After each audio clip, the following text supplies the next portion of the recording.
Welcome to Sri Rajiv Gandhi IAS Academy. Friends, இந்த வீடியோவில் பிப்ரவரி 8 மற்றும் 9ஆம் தேதிக்கான கரண்ட் அஃபேர்ஸ் எல்லாமே பார்க்க போகிறோம். சரி, வாங்க பார்க்கலாம். ஃப்ரெண்ட்ஸ், இந்த வீடியோடைய நோட்ஸ் எல்லாமே கீழே பிடிஎஃப் டிஸ்கிரிப்ஷன் கொடுத்துருக்கோம். அதெல்லாமே கிளிக் பண்ணி டவுன்லோட் பண்ணிச்சிங்க. அப்புறம் நம்ம டெலிகிராம் குரூப் லிங்க்மே கீழே டிஸ்கிரிப்ஷன் கொடுத்துருக்கோம். அதுலேயுமே கிளிக் பண்ணி ஜாயின் பண்ணிங்க. நம்முடைய டெலிகிராம் குரூப்பில் கரண்ட் அஃபேர்ஸ் குயிசஸ் கண்டுபிடி வரும். நீங்களுமே ஜாயின் பண்ணி அட்டன் பண்ணிக்கலாம். ஓகே, சரி வாங்க பார்க்கலாம். ஃபஸ்ட்டு, டெல்லி சட்டப்பேரவை தேர்தலில் வெற்றி பெற்ற கட்சி எது? இதற்கான ஆன்சர் பாஜக. இப்போ பார்த்தீங்க அப்படின்னா டெல்லியில் சட்டப்பேரவை தேர்தல் நடைபெற்றது. அங்கே மொத்தமாக 70 தொகுதிகள் இருக்குது. அதில் பெரும்பான்மை பெறணும் அப்படின்னா 36 தொகுதிகளில் வெற்றி பெற்றிருக்கணும். இங்கே மொத்தமாக 60.54% வாக்குகள் தான் பதிவாக இருந்தது. இதில் இந்த 70 தொகுதிகளில் பாஜக 48 தொகுதிகளில் வெற்றி பெற்றிருந்தாங்க. ஆம் ஆத்மி கட்சி 22 தொகுதிகளில் வெற்றி பெற்றிருந்தாங்க. காங்கிரஸ்னால் எந்த ஒரு தொகுதிகளையுமே வெற்றி பெற முடியலை. இப்போது பாஜக தான் பெரும்பான்மையை பெற்றிருக்கனால 27 ஆண்டுகளுக்கு பிறகு பாஜக அங்கே மீண்டும் ஆட்சி அமைக்கிறாங்க. ஏற்கனவே டெல்லியுடைய முதல்வராக இருந்தவங்க அதிஷி, அவங்களுடைய கட்சி இப்போ வெற்றி பெற முடியலை அப்படிங்கிறனால அவங்க ராஜினாமா பண்ணிட்டாங்க.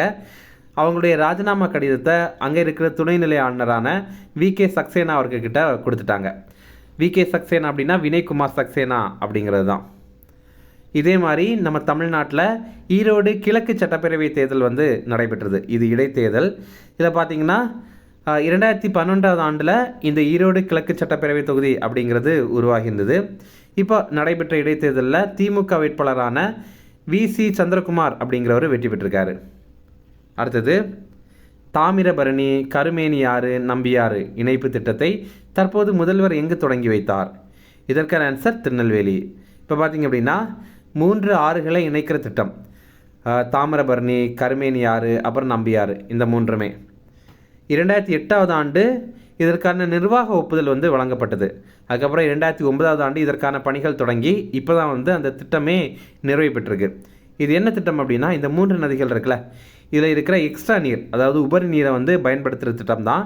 இதன் மூலமாக திருநெல்வேலி மாவட்டத்தில் இருக்கிற ராதாபுரம் அப்படிங்கிற தொகுதியில் இருக்கிற வறண்ட பகுதிகள் பயன்பெறும். இந்த திட்டத்துடைய மதிப்பு ரூபாய் 1060.76 கோடி. ஓகே, இப்போ உங்களுக்கான கேள்வி, அத்திக்கடவு அவிநாசி திட்டம் அப்படிங்கிறது எந்தெந்த மாநிலங்களில் இருக்கிற வறண்ட பகுதிகளுக்கு நீர் வழங்குகிற திட்டம் அப்படிங்கிறது உங்களுக்கு தெரியும்னா கமெண்ட்ஸில் சொல்லுங்கள். நம்ம தமிழ்நாடு அரசு தொடர்பான திட்டங்கள் சம்மந்தமாக ஒரு வீடியோ போட்டிருக்கோம். அது நீங்கள் இன்னும் பார்க்கல அப்படின்னா கீழே டிஸ்கிரிப்ஷன் கொடுத்துருக்கோம். அதில் டீட்டெயிலாகவே இதை போட்டிருப்போம். இப்போ நடந்த டிஎன்பிஎஸ்சி குரூப் 2A மெயின்ஸ் எக்ஸாமில் கூட இந்த கொஸ்டின் கேட்டிருந்தாங்க. அடுத்தது, யானைகள் திருவிழா தற்போது எங்கு நடைபெற்றது?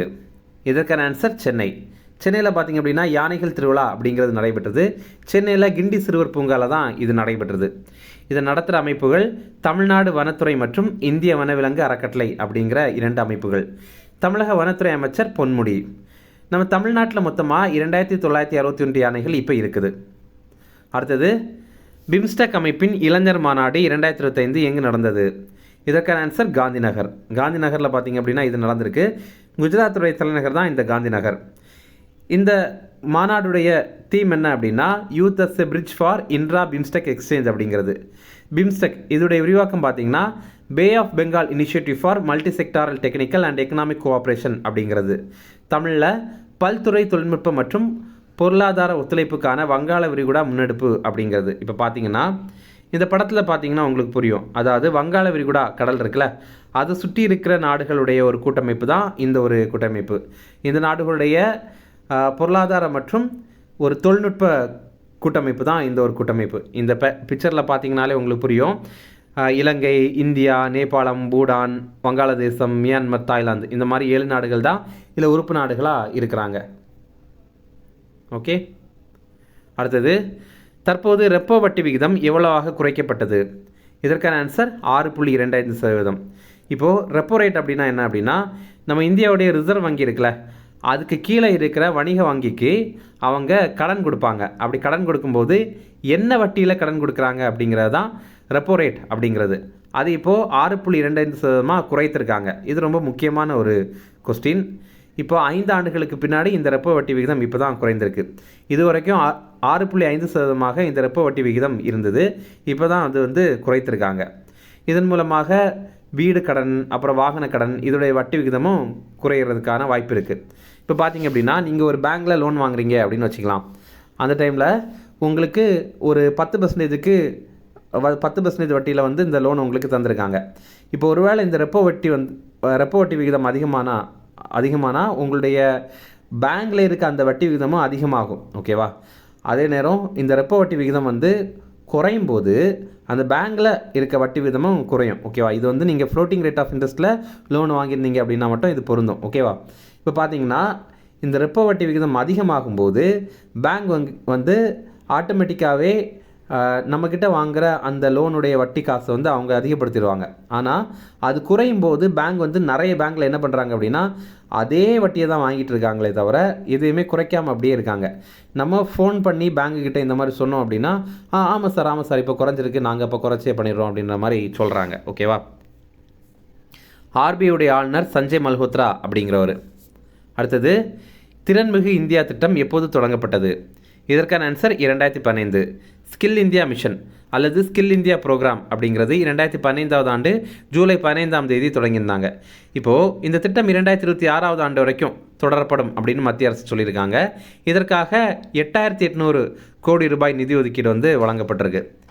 இப்போது இந்த திட்டம் வந்து மறுகட்டமைப்பு செய்யப்படும் அப்படின்னு மத்திய அரசு தரப்புலேருந்து சொல்லியிருக்காங்க.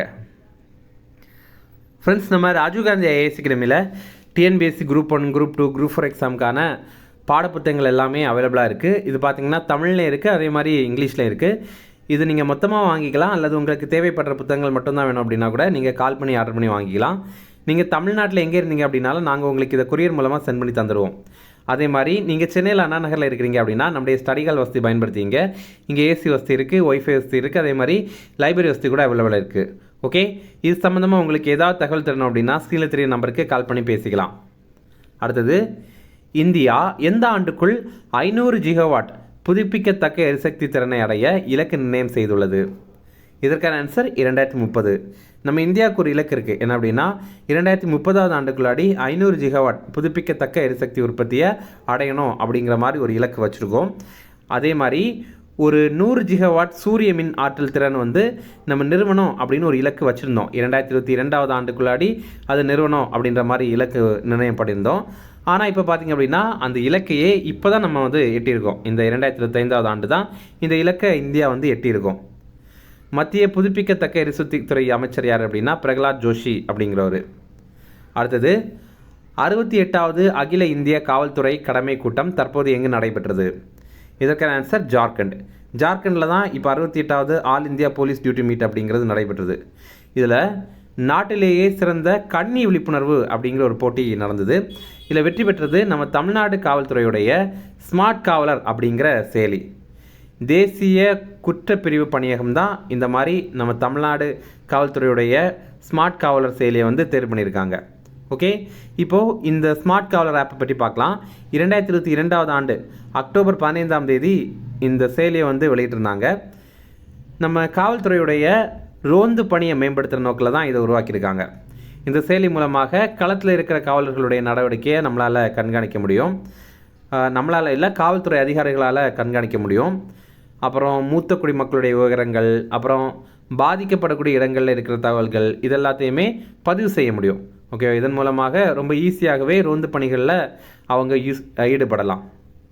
அடுத்தது, இப்போ உச்சநீதிமன்றம் முக்கியமான ஒரு தீர்ப்பு வழங்கியிருக்காங்க. அது என்ன அப்படின்னு பார்க்கலாம். ஒரு பெண் இருக்காங்க, அவங்க வந்து ஒருத்தரை திருமணம் பண்ணிக்கிறாங்க. அவங்க வந்து முதல் கணவனாக இருக்காங்க. இப்போ என்ன அப்படின்னா அந்த கணவன்கிட்ட இருந்து அவங்க பிரிஞ்சிடுறாங்க. டிவோர்ஸ் பண்ணலை, ஆனால் ஒரு லெட்டர் மூலமாகவோ அல்லது 2 பேரும் சேர்ந்து ஒரு முடிவு மூலமாகவோ பேசி பிரிஞ்சிடுறாங்க அப்படின்னு வச்சிங்களேன். இப்போ வந்து டிவோர்ஸ் அப்படிங்கிறது, விவாகரத்து அப்படிங்கிறது அஃபிஷியலாக பதிவு பண்ணலை. ஓகேவா? ஆனால் இப்போ 2வது ஒருத்தரை திருமணம் பண்ணுறாங்க. அந்த 2வது திருமணம் நடக்குதுல்ல, அந்த அவர் கூடயும் ஒரு கருத்து முரண்பாடு ஏற்படுது அல்லது ஏதாவது காரணங்கள்னால அவங்க வந்து பிரிகிறாங்க. அப்படின்னு இருக்கும்போது அந்த 2வது கணவன் இருக்காங்கல்ல, அவங்கக்கிட்ட இருந்தும் ஜீவனாம்சம் பெறுவதற்கு அவங்க தகுதி பெறாங்க அப்படின்னு உச்சநீதிமன்றம் சொல்லியிருக்காங்க. அப்போ பாருங்கள், முதல் கணவரிடமிருந்து சட்டப்பூர்வமாக விவகாரத்து பெறாவிட்டாலும் 2வது கணவரிடமிருந்து ஜீவனாம்சம் கோர பெண்ணுக்கு உரிமை உள்ளது அப்படின்னு உச்சநீதிமன்றம் சொல்லியிருக்காங்க.